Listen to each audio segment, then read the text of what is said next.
Mark has his own theories about why he became a zoophile. But could there be a story common to all zoophiles? Some psychologists believe that events in early childhood determine our sexual development. Dr. John Money calls this journey our love map. Everybody has a love map, and it's very easy for them to go wrong.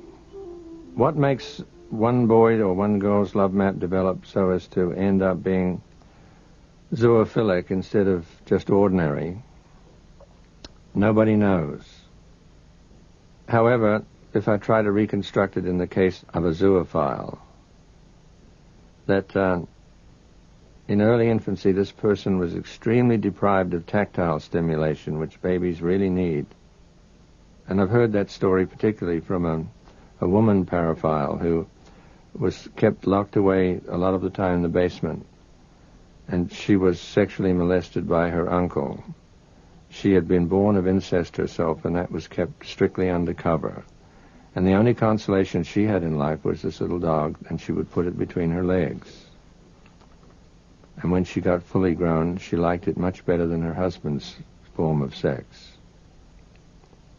So you have a poignant story of how somebody could easily be switched along the path of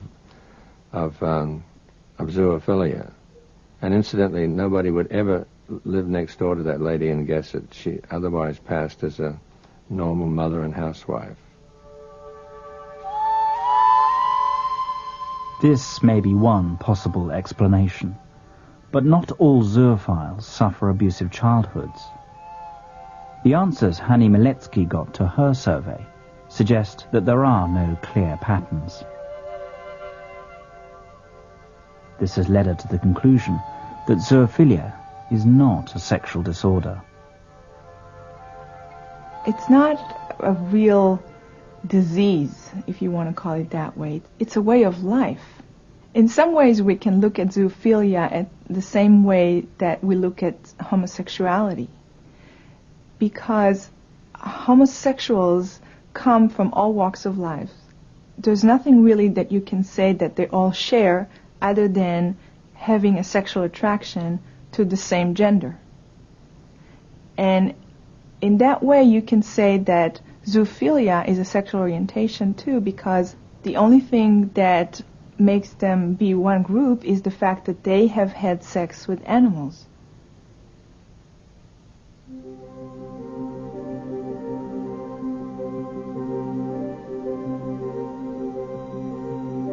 It was the sheer variety of zoophiles that most surprised Miletsky.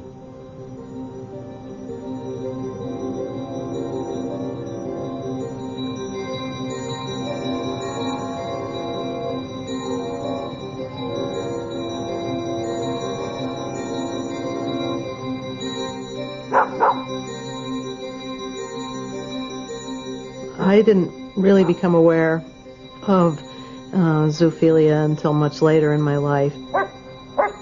I should say that when Miles and I moved into my room together, it became a little more intimate.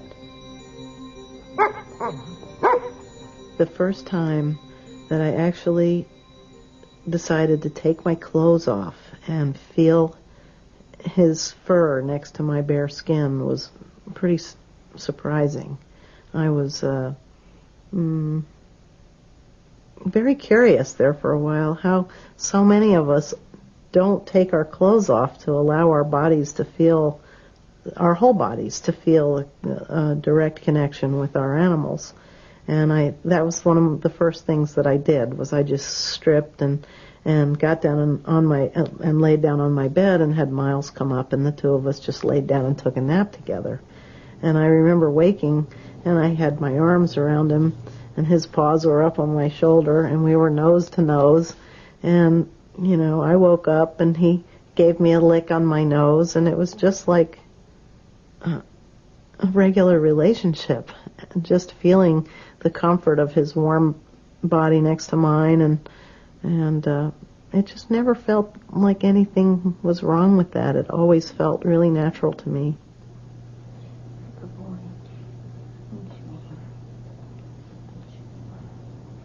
Sarah was 36 when her husband began to suspect her relationship with Miles, the family dog. He decided to have Miles castrated. Well, I would say that the act of castrating Miles was one of the nails in the coffin, but the threat to have him euthanized if he found out I was having anything to do with him that way was absolutely the last nail in the coffin of my marriage.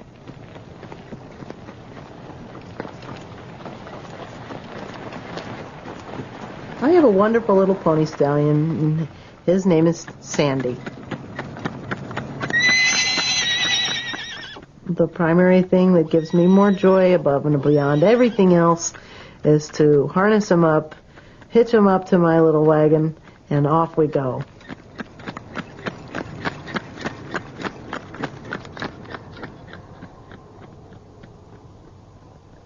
I haven't really tried to do anything with Sandy, because Sandy is a young pony and he's got some growing up to do.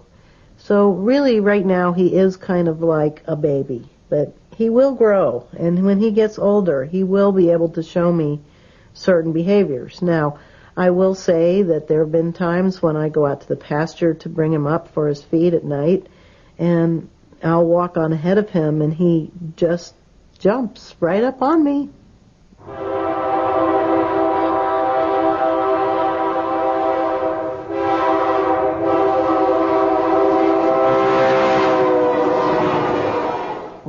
And friends gather around, you'll want to be sure to have everyone's favorite cracker on hand.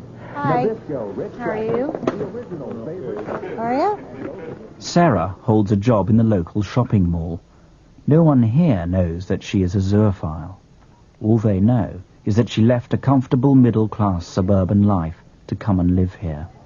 And that's going to be 561 now. I would have to say, in my life, looking back at all the relationship I've had with humans, that it's been really frustrating and it's been really hard. You can't read that woman's mind. That far away? And it's not because I lack interpersonal skills, because I don't.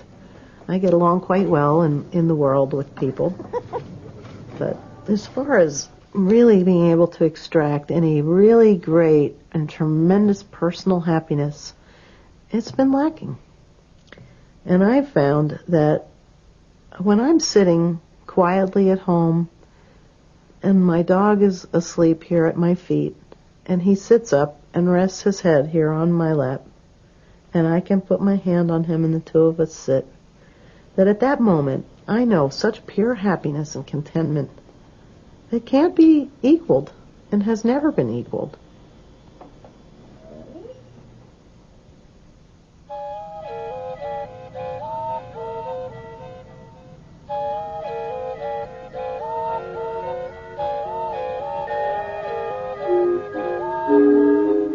Many pet owners have intense, loving relationships with their animals.